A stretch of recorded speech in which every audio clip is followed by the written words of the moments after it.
अस्सलाम वालेकुम dear students, आप देख रहे हैं सैयद अली एकेडमी। और आज की इस वीडियो के अंदर हम लिम्फेटिक सिस्टम का जिक्र करने वाले हैं।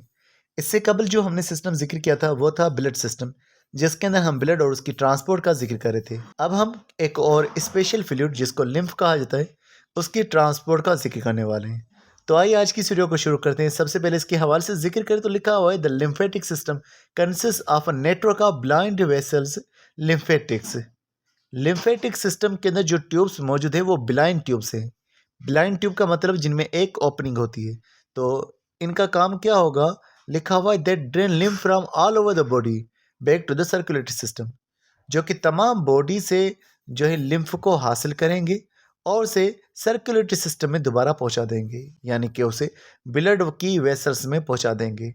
ये लिम्फ क्या होता है, हमारी बॉडी के अंदर जो कुछ फ्लूइड है, जैसे कि सेल्स के बाहर कुछ फ्लूइड मौजूद होता है जिसे टिश्यू फ्लूइड कह रहे हैं, उसी को हम दूसरा लिम्फ कह रहे होते हैं।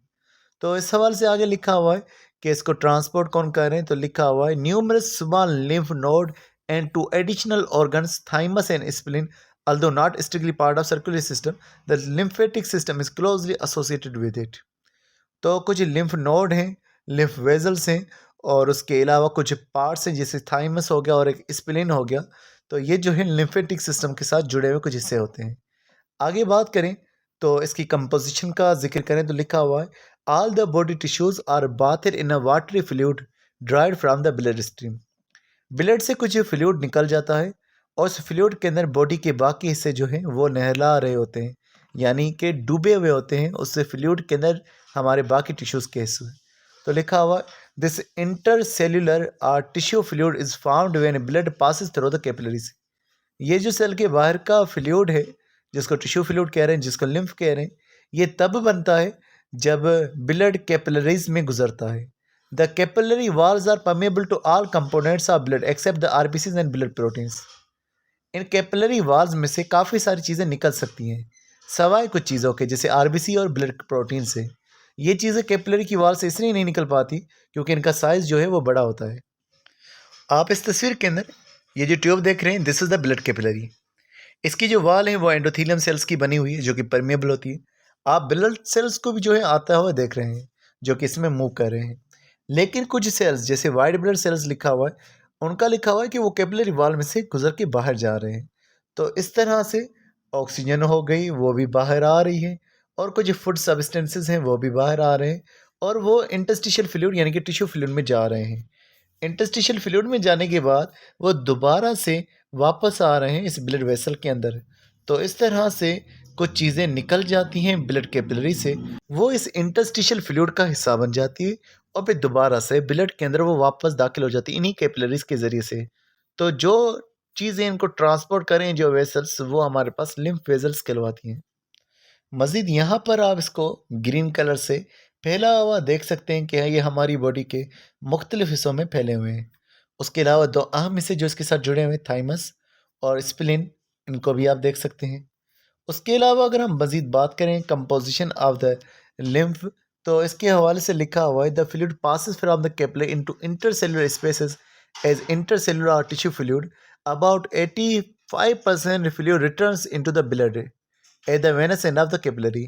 जो फ्लूइड कैपिलरीज में से निकल करके इन इंटरसेलुलर स्पेसेस में चला जाता है, सेलर के बाहर चला जाता है, वो फ्लूइड जो होता है 85% फ्लूइड वापस ही ब्लड में आ जाता है।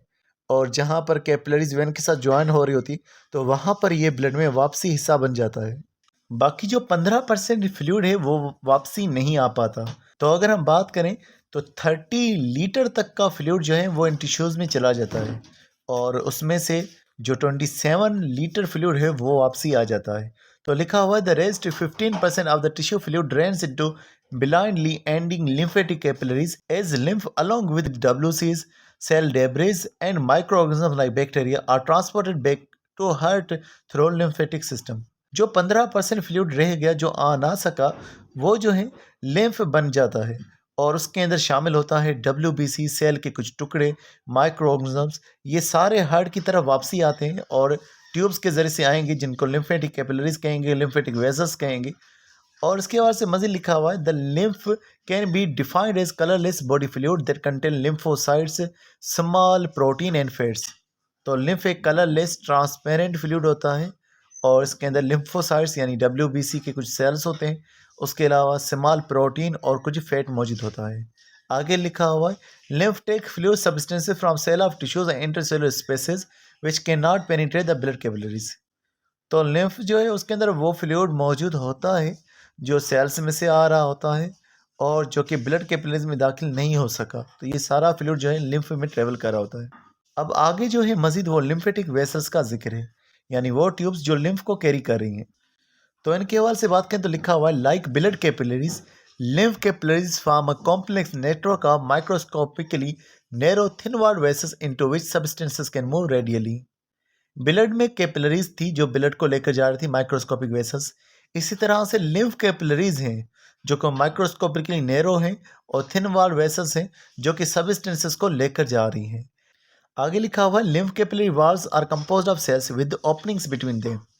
लिम्फ कैपिलरीज की जो वाल्स हैं उसके जो सेल्स हैं उनमें बीच बीच में ओपनिंग्स होती हैं। That act as one way valve, और इन ओपनिंग की वजह से एक ही डायरेक्शन में जो है वो लिम्फ जा रहा होता है। आगे लिखा हुआ है एक और फायदा कि these openings allow relatively large particles along with fluid to be carried into lymph capillaries. इन ओपनिंग्स की वजह से काफ़ी सारे पार्टिकल्स जो हैं वो फ्लूइड के साथ आगे तक जा रहे होते हैं। आगे लिखा हुआ materials collected by lymph capillaries flow into large lymph vessels. जो लिम्फ कैपिलरीज में चीज़ें दाखिल हुई वो फिर बड़ी वेसल्स में चली जाएंगी जिनको लिम्फ वेसल्स कह रहे हैं। Through which lymph is fast as blood is through veins. तो लिम्फ वेसल्स में से लिम्फ इसी तरह से आगे जाएगा जिस तरह से ब्लड वेन्स में से आगे जा रहा था। मजीद आगे लिखा हुआ है large vessels have somewhat muscular walls but most of the impetus for lymph flow comes from construction of near by muscles. जो बड़ी वेसल्स हैं लिम्फ वेसल्स उनमें मस्कुलर वॉल्स हैं जो कॉन्टेक्ट और रिलैक्स होंगी। लेकिन आगे लिखा हुआ है कि ज़्यादातर जो लिम्फ के लिए एनर्जी आती है, जो लिम्फ को आगे फ्लो कराती है, वो जो बराबर में आगे हमारे मसल्स हैं उनके कॉन्ट्रक्शन से एनर्जी आती है। मसल्स जो हैं कॉन्ट्रैक्ट होंगी लिम्फ, क्योंकि उन्हीं मसल्स के बीच में मौजूद फ्लूइड है। जैसे लिखा हुआ such as those used in breathing and walking. जब हम ब्रीथ करते हैं हमारे इंटरकोस्टल मसल्स जो हैं वो मूव करते हैं, कॉन्ट्रैक्ट रिलैक्स होते हैं। वॉक करते हैं तब भी हमारे मसल्स जो हैं वो कॉन्ट्रैक्ट और रिलैक्स हो रहे होते हैं। तो इन मसल्स के कॉन्ट्रैक्ट और रिलैक्स होने की वजह से एक पुश पड़ेगा इस लिम्फ के ऊपर और लिम्फ जो है फिर आगे जाएगा इन्हीं वेसल्स में। आगे लिखा हुआ है as in blood veins the direction of flow is regulated by one way valve. तो लिम्फ भी ऐसे ही मूव करता है वन वे के अंदर, जिस तरह से ब्लड वेन्स जो है वो वन वे में मूव कर रही थी। आगे लिखा हुआ है efferent lymph vessels merge before entering one of two ducts, the thoracic trunk or the right lymphatic trunk। तो यहाँ लिखा हुआ है कि efferent lymph vessels जो हैं वो आपस में जुड़ जाती हैं। याद रखिएगा पहले कैपिलरीज थी, उसके बाद कैपिलरीज जुड़ करके बड़ी सी जो है ट्यूब्स बना देती हैं जिनको हम लोग कलेक्टर्स कह रहे होते हैं, जिनको हमने लिम्फ वेसल्स कहा। और फिर वो चल करके आगे और बड़ी ट्यूब्स का हिस्सा बन जाती है, फिर और बड़ी ट्यूब्स बन जाती हैं। तो इस तरह से लिखा हुआ है कि जो लिम्फ वेसल्स हैं ये जो हैं दो बड़ी ट्यूब्स में फिर चली जाएंगी, लेकिन उन दो बड़ी ट्यूब्स में जाने से पहले वो आपस में सारी जुड़ जाएंगी। वो जो दो बड़ी ट्यूब्स में चली जाएंगी उनमें नाम लिखा हुआ है थोरेसिक डक्ट और दूसरा लिम्फेटिक डक्ट।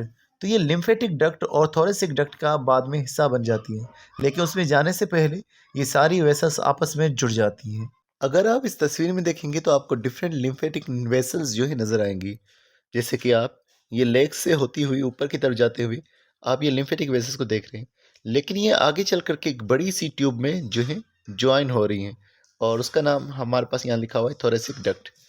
और फिर ये थोरेसिक डक्ट आगे चल करके यहाँ पर देखें लिखा हुआ है कि वो वेन में दाखिल हो जाएगी। इसी तरह से जो आर्म्स वगैरह हैं हमारी लिम्स जो हैं और जो हमारा ऊपर वाला हिस्सा यानी कि सर वाला हिस्सा, वहाँ से ये जो हमारे पास लिम्फ वेसल्स हैं ये दाखिल हो रही हैं एक बड़ी सी राइट लिम्फेटिक डक्ट के अंदर। तो फिर वो राइट लिम्फेटिक डक्ट जो है ये हिस्सा बन जाएगा वेन का। तो इसके अलावा कुछ और चीज़ें आप देख सकते हैं जैसे लिम्फ नोड बने हुए, ये जो हमारे पास ये राउंड से स्ट्रक्चर्स हैं इनको लिम्फ नोड कहा जाता है। ये बहुत ही ज़्यादा आपको देखने को मिलेंगे। और उसके अलावा दो हिस्से जैसे कि स्प्लीन और थाइमस, ये भी आप यहाँ पर देख सकते हैं। तो ये बेसिकली हमारा जो है एक लिम्फ सिस्टम है। और बोन मेरो को आप देख सकते हैं, ये बोन्स के बीच में एक स्ट्रक्चर मौजूद होता है जिसको हम लोग मिक कहते हैं और आमतौर पर हम इसे खाते भी हैं। तो ये भी यहाँ पर आप देख सकते हैं अपेंडिक्स और कुछ और हिस्से जो हैं वो भी आपको नज़र आ रहे हैं। तो दरअसल ये हमारा एक लिम्फेटिक सिस्टम है जो कि लिम्फ वेजल्स पर कंसिस्ट करता है और इसका मकसद जो ब्लड का फ्लूइड निकल चुका था उसे वापस ब्लड में पहुंचाना होता है। अब हम दूसरा पढ़ते हैं रोल ऑफ लिम्फ वेजल्स इन वेलाई के विलाई के अंदर ये लिम्फ वेजल्स क्या कर रही होती हैं। तो हमने जैसे डाइजेशन का पढ़ा था तो जो स्मॉल इंटेस्टाइन था वहाँ पर कुछ स्ट्रक्चर्स मौजूद थे जिनको हम विलाई कह रहे थे, जिसके अंदर ब्लड कैपिलरीज भी मौजूद थी और लिम्फ वेजल्स भी मौजूद थी जिनको हम लैक्टियल्स कह रहे थे। तो अब बात करें तो लिखा हुआ the small intestine is richly supplied with lymph capillaries after absorbing digested fats intestinal cells release fat globules into the interstitial fluid के जो लिम्फ कैपिलरीज थी जो स्मॉल इंटेस्टाइन के अंदर बहुत सारी मौजूद हैं विलाई के अंदर, वो फैट को जो है एब्जॉर्ब करती हैं और फिर फैट को एब्जॉर्ब करने के बाद ये फैट जो है इंटरस्टिशियल फ्लूइड में चले जाते हैं। तो लिखा हुआ है these globules are too large to diffuse to blood capillaries but can move easily through the openings between lymph capillary cells. ये जो फैट के टुकड़े थे ये ब्लड के अंदर नहीं जा सकते ब्लड कैपिलरीज में, क्योंकि वो उस हिसाब से ब्लड कैपिलरीज के हिसाब से बहुत ज़्यादा बड़े होते हैं, लेकिन ये लिम्फ कैपिलरीज के सेल्स में आसानी से जो है वो चल सकते हैं। तो फिर आगे चल करके वो ब्लड का हिस्सा बाद में बन ही जाते हैं ये जो फैट के टुकड़े थे। तो लिखा हुआ है दीज फैट ग्लोबल्स में make up 1% of the lymphatic fluid. ये जो फैट के टुकड़े दाखिल हुए थे लिम्फ के अंदर, ये लिम्फ का जो है सिर्फ 1% हिस्सा होता है। लिम्फ के अंदर और भी कई सारी चीज़ें जैसे कि हम पहले बयान कर चुके हैं, अमाइनो एसिड्स मौजूद है, कुछ प्रोटीन्स मौजूद हैं, WBC मौजूद है और कुछ जो है प्लाज्मा है। तो ये कई सारी चीज़ें इसमें मौजूद हो सकती हैं। तो अब हम बात करते हैं लिम्फोइड टिश्यू के बारे में। दरअसल जो लिम्फोइड टिश्यू है उसके अंदर लिम्फ नोड भी आ जाते हैं, उसके अलावा स्प्लीन भी आ जाता है। तो कई सारे लिम्फोइड टिश्यू हैं, लेकिन सबसे पहले जिसका जिक्र किया गया है वो है हमारे पास लिम्फ नोड। तो इस लिम्फ नोड के बारे में अगर हम बात करें तो लिखा हुआ है the large lymph vessels are interrupted periodically by kidney bean shaped structures about 1 inch long called lymph nodes. कि ये जो हमारे पास लिम्फ वेसल्स हैं ये गुजरती हैं तो इनके बीच में काफ़ी दफ़ा काफ़ी सारे स्ट्रक्चर्स आ रहे होते हैं जो कि रिपीटेडली आ रहे होते हैं, और ये जो स्ट्रक्चर्स हैं किडनी के जैसे होते हैं, बीन के जैसे होते हैं और इनको लिम्फ नोड कहा जाता है। और लिखा हुआ है lymph is force through channels within the nodes that are lined with masses of macrophages. तो जो लिम्फ का फ्लूइड था जिसे आप देख रहे हैं ये है अफेरेंट लिम्फेटिक वेजल्स। ये आपको चार नजर आ रही है अफेरेंट लिम्फेटिक वेजल्स। ये लिम्फेटिक वेडस यानी कि जो लिम्फ को लेकर आ रही है लिम्फ नोड के अंदर। तो लिम्फेटिक वेसल्स में से जो फ्लूइड है वो गुजर करके लिम्फ नोड में आ रहा है और फिर ये जो इफरेंट लिम्फेटिक वेसल्स हैं इनसे ये फ्लूइड चला जाएगा। लेकिन यहाँ लिखा हुआ है कि ये जो लिम्फ नोड वाला रास्ता है इसके अंदर मैक्रोफेजेस मौजूद हैं। मैक्रोफेजेस का मतलब होता है ऐसे सेल्स जिनका काम बड़े से हार्मफुल सेल्स को खाना होता है, नुकसान पहुंचाना होता है उन सेल्स को जो हमें नुकसान पहुंचा रहा है, यानी कि डिफेंस के अंदर इनका काम है हमारी बॉडी को बचा रहे हैं जरासीम से उन्हें किल करके। उसके अलावा कुछ और सेल्स का भी जिक्र है जिसे लिखा हुआ है lymphocytes are also produce in the node. तो लिम्फोसाइट्स ये WBC की किस्म होती है, ये भी मौजूद होते हैं इन्हीं लिम्फ नोड के अंदर। मैक्रोफेजेस भी WBC की ही किस्म होते हैं। तो लिखा है both of these white blood cells recognise and destroy foreign particles such as bacteria virus and are killed in the process. तो यही बात लिखी हुई है कि दोनों वाइट ब्लड सेल्स हैं, उनका काम जो फॉरेन पार्टिकल्स हैं, नुकसानदेह फॉरेन पार्टिकल्स उनको पहचाना, उनको किल करना है। उसके बाद एक और लिम्फोइड टिश्यू जिसका नाम स्प्लीन है उसके बारे में जिक्र करें तो लिखा हुआ है the spleen is located in the left side of the abdominal cavity. Abdominal cavity में ये लेफ्ट साइड में मौजूद होता है और ये हमारे डाइजेस्टिव सिस्टम के बीच में ही मौजूद होता है। जैसे लिखा हुआ है between the stomach and diaphragm, stomach और डायाफ्राम के बीच में मौजूद होता है। इसका काम भी यही होता है फॉरेन पार्टिकल्स को जो है किल करना।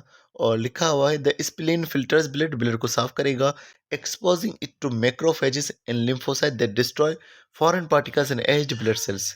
और ब्लड को जो है मैक्रोफेजेस और लिम्फोसाइट्स की मदद से साफ करेगा ताकि फॉरेन पार्टिकल्स खत्म हो जाए और जो पुराने ब्लड सेल्स होते हैं उनको ख़त्म करना भी इसका काम है। तो स्प्लीन बेसिकली पुराने ब्लड सेल्स को ख़त्म कर रहा है और उसके अलावा फॉरेन पार्टिकल्स को ख़त्म करने का काम कर रहा है।